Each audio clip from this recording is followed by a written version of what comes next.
হ্যাঁ দেখুন কি সুন্দর পাখি ডিম দিয়েছে এখানে, ওই দেখো। হ্যাঁ কি ময়না পাখি,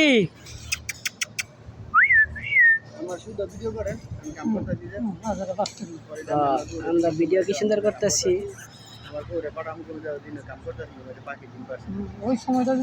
কি সুন্দর পাখি ডিম পেড়েছে দেখুন। এটা কিছুদিনের মধ্যে খুলে ফেলা হবে। যদি খুলে ফেলে তাহলে এই পাখিটার কি হবে সেই চিন্তায় আছি। এই যে একটা সোনাচুদি লোক, বাজে লোক, পাখিটার খারাপ একটি মন্তব্য করেছে।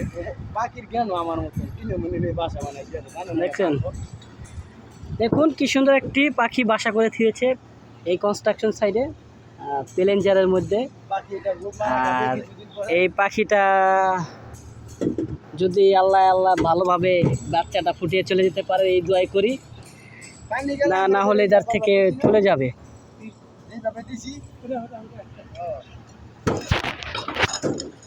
দোয়া করি পাখিটা যাতে ভালো মতো চলে, হ্যাঁ পাখিটা ভালো মতো বেঁচে ফিরে।